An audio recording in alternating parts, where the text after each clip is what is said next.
Ubisoft wants you to cough up $130 for the new Assassin's Creed and Star Wars games. $130? For that price, I better get a real lightsaber and a personal visit from Ezio himself. I mean, come on Ubisoft. Are we buying a game or a small island? And the irony of it all, while we're out here trying to justify spending our hard-earned money on these games, Ubisoft's executives are probably having a good laugh in their money-filled swimming pools. Oh, they bought it again. Quick, let's brainstorm how we can charge $200 next time. Now, if you're thinking, hey, maybe there's something really special in these $130 games, think again. I guarantee it's pretty much the same game as the previous games with a few extra bells and whistles.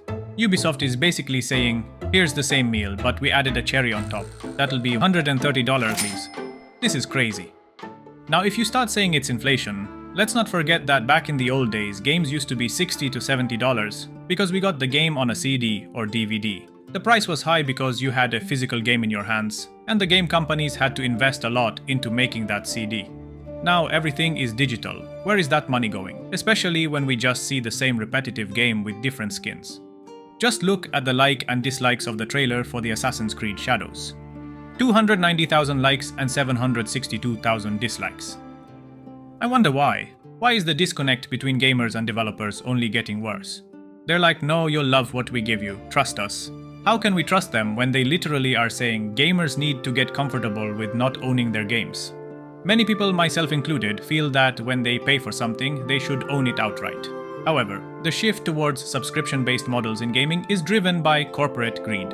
While it offers benefits like access to a larger library of content and continuous updates, it does mean consumers don't own the games permanently.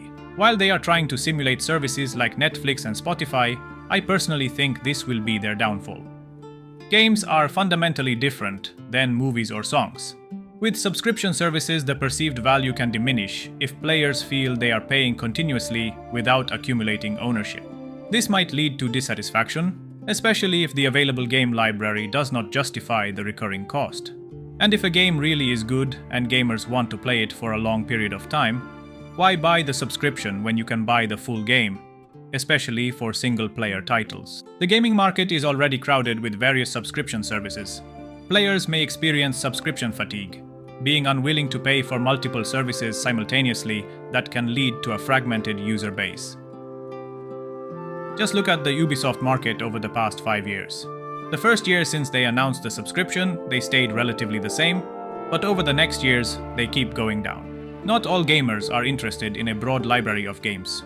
Some may prefer to buy specific titles they are passionate about, and subscription models might not cater well to these niche preferences. Now let's get back to the game, as this is just one of many reasons why it's so disliked.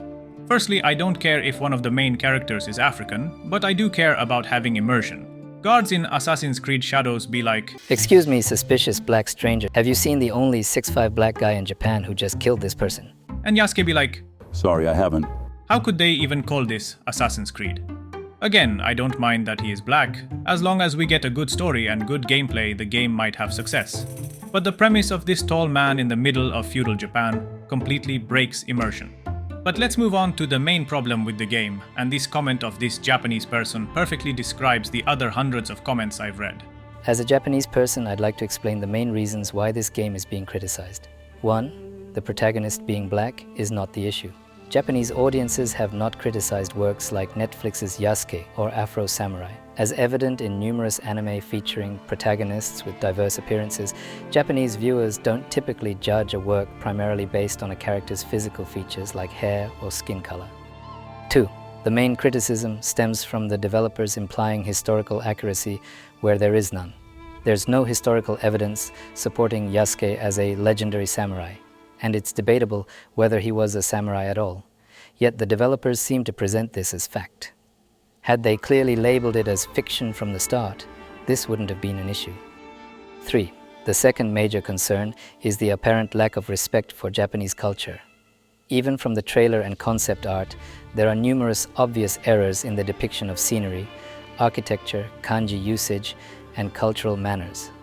This has led to fear and anger among Japanese viewers, feeling that people unfamiliar with Japanese culture are misrepresenting it, while also portraying violence against Japanese characters.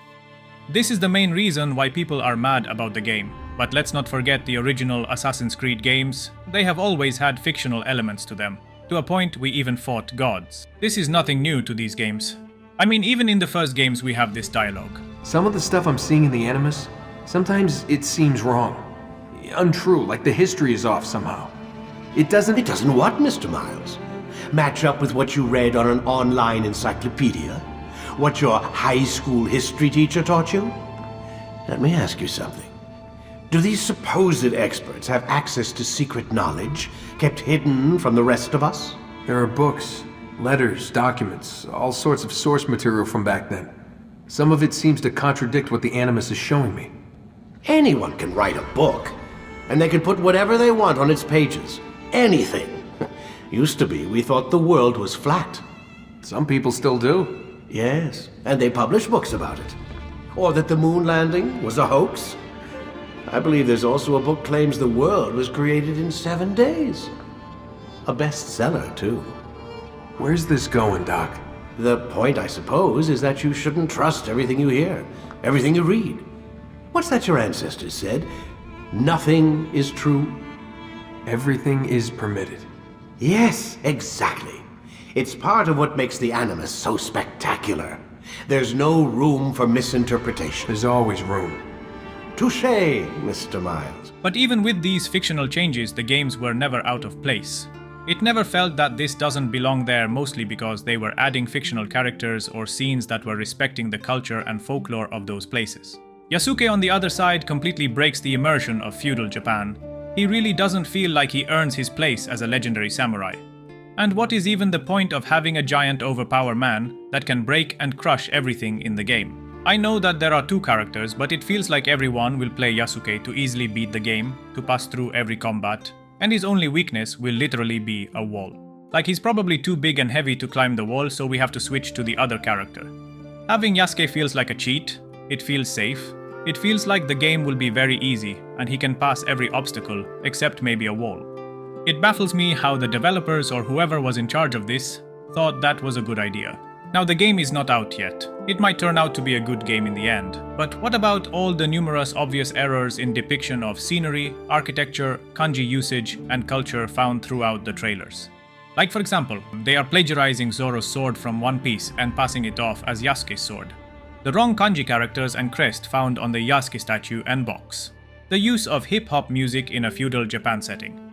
Or even worse, the stolen flag design from the Japanese historical reenactment group. And if you think that is worse, we even got a guy editing Wikipedia under another name to support his fake book on Yasuke. There are actually more of this, but again, it baffles me how this was even approved. This is not an indie company, but a big AAA corporation with lots of money. How did so many of these errors get passed? Now, the latest news is that a senator in Japan started investigating Assassin's Creed Shadows tampering with Japanese history. And we even got a petition that calls for the cancellation of Assassin's Creed Shadows due to controversy over main character Yasuke, who is an African samurai.